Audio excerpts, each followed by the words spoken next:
हे भाई बहन,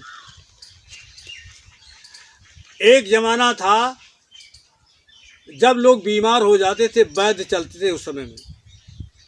तो वैद्य लोग चलते थे, बीमार हो गया कोई, गार्जियन गया वैद्य के पास में कि हमारा लड़का बीमार है। वैद्य आया, उसने कहा ठीक, नबज देखी, कहा इसको 15 दिन भोजन मत देना, 15 दिन के बाद में भोजन देना जब मैं कहूँ तब, और अगर और दिन बढ़ेंगे तो और दिन बताएंगे, लेकिन 15 दिन हमारे कहने पर मत देना। और इसके बाद में 15 दिन के बाद में आऊँगा और इनको बताऊँगा कि हाँ अब इसके अंदर भूख है। 15 दिन हो गए, वैद्य जी आए। वैद्य जी आए, उन्होंने कहा कि बच्चा भूख लगी?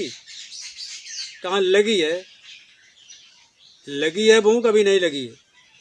नहीं लगी है, अभी नहीं भूख लगी है। कहा इनको 4 दिन अभी नहीं देना है। तो कहने लगे डॉक्टर साहब 4 दिन के लिए?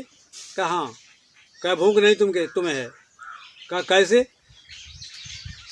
लोगों ने पूछा कि तुमने कैसे जान लिया कि भूख नहीं लगी? कहा भूख जब लगेगी ये रो के रोटी मांगेगा, आंसू बहाएगा। अब तो ऐसे कह रहा हाँ भूख लगी है, हाँ भूख लगी है, कच्ची भूख है। जब भूख लगती है तो रोटी रो के मांगेगा, लाओ रोटी लाओ रोटी। और भूख नहीं लगी है और बिना भूख के तुम रबड़ी दो तो थूक देगा कि कड़वी लग रही है। और बिना भूख के कोई भी चीज़ दो कड़वी लगेगी। और साधन बिना भूख के कौरा दो कौरा तुमने जबरदस्ती लिला दिया तो तुम समझ लीजिएगा नुकसान हो गया। अब जब 15 दिन के बाद में 2-4 दिन के बाद वैद्य जी आए, अब वो घर में रोना शुरू किए है। अब मारे डांटते हैं और वो वैद्य नहीं आएगा और वैद्य नहीं आएगा। और जब वैद्य आया तो वैद्य के सामने सिफारिश करने के लिए रो करके कह रहा वैद्य जी कह दो इनसे, ये हमें इतने दिन से मारे डारत हैं और कुछ खिलाते नहीं। इसको कहते असली भूख। तो भूख किसने खिलाई? वैद्य ने तरीके से उनको दवा दे करके जड़ी बूटियों के द्वारा जब पक्की भूख हो गई और जब उनके अंदर यानी कि वो चीज़ दे गई, उसमें भी कहा देखो भूख लगी है लेकिन मूंग पकाओ और मूंग का एक दाना भी ना जाए, खाली पानी देना। चुप्पे कही पानी देना।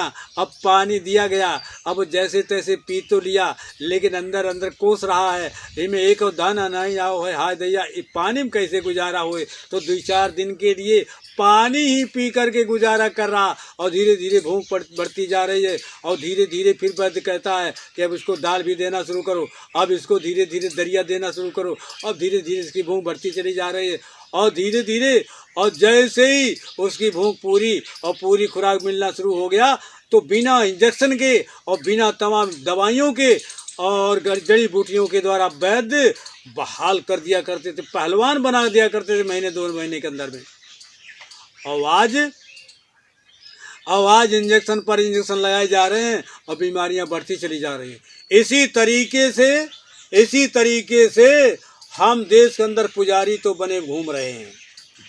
कोई मक्का जा रहा है, मदीना जा रहा है, हरिद्वार जा रहा है, केदार जा रहा है, बद्रीनाथ जा रहा है, लेकिन भूख नहीं है, जा रहा है, पैसा है खर्च करने जा रहा है और वहाँ गया लौट आया।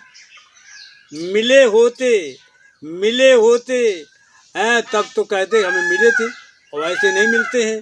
जब तक 2 आंसू, गुरु जी ने कहा जब तक 2 आंसू नहीं बहाओगे तब तक वो प्रभु का दर्शन होने वाला नहीं है। इसलिए जीते जी प्रभु का मिलन। कुछ लोग कहते हैं पूजा करो मरने के बाद में भगवान मिलेंगे, दान करो मरने के बाद में तुम सीधे पहुंच जाओगे। बिल्कुल झूठ बोलते हैं। प्रभु का दर्शन प्रभु जीते जी मिला करते हैं। जीते जी प्रभु का मिलन सतगुरु द्वारा होए और गुरुद्वारा को जिन तजा हरि मिलन ना हुए। जीते जी प्रभु का दर्शन होता है, वो भी कहाँ पर? गुरुद्वारा पर। अब गुरुद्वारा पर मिलते हैं तो गुरुद्वारा कहाँ है? पता नहीं है। गुरुद्वारा कहाँ है? एक तो गुरुद्वारा है जिसका कोई कहीं गुरु हो, एक गुरुद्वारा वो है। लेकिन गुरुद्वारा से मिला गुरुद्वारा, और गुरुद्वारा से हो भव पारा। गुरु के द्वारा हम लोग कहाँ पहुँचे? मथुरा गुरुद्वारा। गुरुद्वारा का महत्व जब समझ पाए, जब गुरुद्वारे पर पहुँचे, तब बताया गुरुजी ने कि ये गुरुद्वारा है, यहाँ आध्यात्मिक ज्ञान मिलता है। और फिर गुरुजी के यहाँ जब पहुँच गए तो कहा, बच्चा ये असली गुरुद्वारा नहीं है। ऐसा धरती पर कोई गुरु नहीं जैसे हमारे गुरुजी ने बताया। कहा ये गुरुद्वारा नहीं है, ये तो हमने बनवाया, तुमने बना दिया।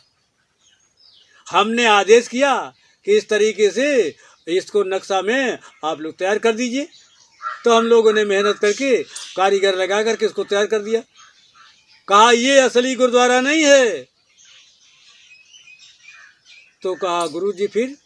कहा असली गुरुद्वारा तुम्हारा पंच भौतिक शरीर ये है, इसी शरीर से परम धाम जाया जाता है, इसी शरीर से प्रभु का दर्शन किया जा सकता है, किया जाता है, और जीते जी किया जाता है, इसी मृतलोक में किया जाता है।